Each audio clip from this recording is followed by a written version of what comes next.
Now, healthcare isn't the only place we need help. If you think your insurance company is there to protect you when there's a storm or a leak or a fire, think again.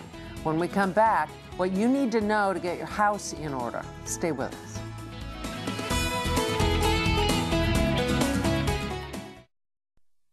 You pay your insurance bill on time, assuming you're covered if a natural or man-made disaster should harm your home. The advice of our next guest: never assume. Mark Hauser is a licensed insurance adjuster and author of the book Getting Your House in Order, and he's here to share the secrets insurance companies don't want you to know. And I think there are many of them. I've never had a good experience with an insurance company, and clearly it's because I really don't know how to beat them at their own game. What you need to do is, the problem is that most people assume that their policy works like an auto policy, so they don't want to use it. They feel that they're going to be canceled or non-renewed, and they really can't be if they know the policy. But as I told you in the green room earlier today, that actually happened to me. I was canceled because I had to use the policy for something that collapsed through my ceiling. So obviously, I didn't know what I was doing. Let's talk about how to beat insurance companies at their own game. You say, first, know your policy and what it covers. Right. I was covered for water damage. Well, the main thing is that most people don't know what kind of policy they have. There's either HO1, HO2, or HO3, or in your case, it was an HO6 for a condo. And each one has different types of things that actually can be used as far as perils in each one. HO1 is all named perils, named perils from their HO2. Then have an all-risk policy. But when you look in the policy, it doesn't tell you that it's fire or anything else. It just says if it's not excluded, it's covered. So it's an understanding. But you know what that means? Read my book. Exactly. That's what I need to do. Okay, understand the scope of the claim. What do you mean there? Oh, well, actually, when you have to know everything that's going to be involved with the scope. I had a client that actually came to me, and he had his son had ran into his siding, and it was an all-risk claim. And the adjuster came out, and he basically said, "Oh, well, I'll pay for all the paneling and everything else."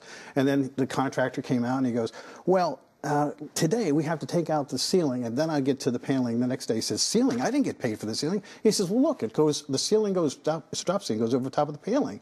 I've got to take that out before I can do the other one." So you have to know what's going to be happening, what needs to be done. What's it's actually going to cover. Right. Right. Okay. Put together a proper estimate. Now, do you mean by the contents of your home in terms of a proper estimate?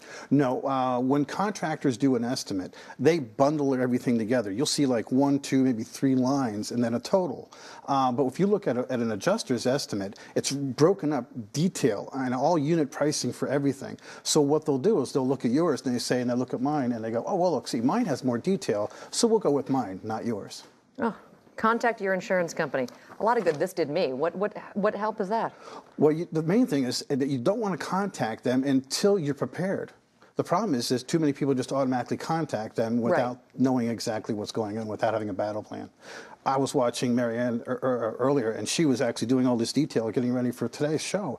And I was amazing. Now, she was no way that she could do the show today if she hadn't done her work beforehand. Which means you can't get the insurance company to help you out if you don't do the detail work. Correct. Then go over the estimate and scope of the damages with the adjuster. Is the adjuster actually on your side? No. In fact, if you go to my website, I have a 10-minute clip of an audio clip of an insurance adjuster teaching other insurance adjusters how to minimize a bathroom claim, and he's stealing between $2,300 and $3,000. So that brings us to the next idea. In words and phrases you never say to an adjuster. 1, my sewer backed up. Well, the thing is, they're automatically going to make an assumption because it's in their favor that the sewer came the water came from the sewer into your house. But that's not what happened. It was a blockage. It never even got to the sewer. So actually, it's still your water that actually came back up into your own home. And why is that significant? Well, if it actually comes from the sewer and it came into your house, that would not be covered. That would be an exclusion. Ah. Interesting. I never liked that part of my house. What's wrong with saying that? Well, I've actually had people where they're talking about wallpaper and the quality of the grade of the wallpaper, and they'll say to the adjuster, "Now, before you leave, you better get all this stuff measured, because let me tell you what, this crap's going to be out of here before I get, because we hate this crap. We've never liked this crap." So the adjuster goes, "Let's see, the value of this stuff is crap, So, but it's not. It could be, very expensive, but it's just." They don't like it. Okay. This one is significant because I had this experience. Look how the water is rotting my house. I had the experience where an insurance company warned against the future possibility of mold and dropped my policy. Well, using certain words like rot. Rot would not be covered because everything has to be sudden and accidental. It's not really rot, it's actually water damage. The terminology is what you need to know. So water damage is okay? Yes. Interesting. It wasn't for me. I think insurance companies make up the rules as they go along these days. Yeah, they do. And to give you an idea, there's certain things that are not in your policy, but are their terminology. They could say, like, you're looking at a roof, and they could be saying, well, I'm only going to pay for this slope because of the line of sight. And I'll sit there and go, okay, I've got the policy in hand. Show me where line of sight is in the policy. And they go, well, I said, then don't bring it up. There's a lot of those kind of words. That's been happening for a while now. Does that mean that you've been negligent in terms of not informing them, and that's why you don't say that?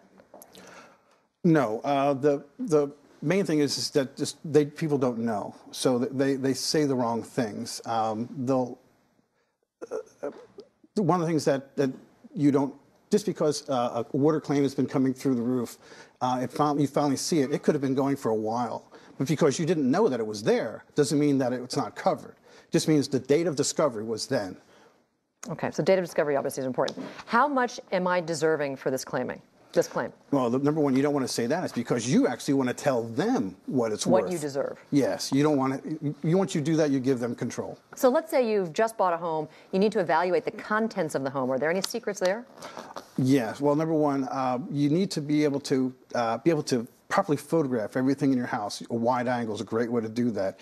Don't use a video because video is very hard to look at afterwards. The second thing is you want to get every single thing in your home and actually list it and give it a low, medium, or premium value for everything. At least have that in down pat. And I mean everything from the underwear all the way up, because everything has to be replaced if you have a major damage. Okay, some good advice. Getting Your House in Order is the name of the Homeowners Manual by Mark Hauser. Thanks for coming in. Thank you. Mary Alice?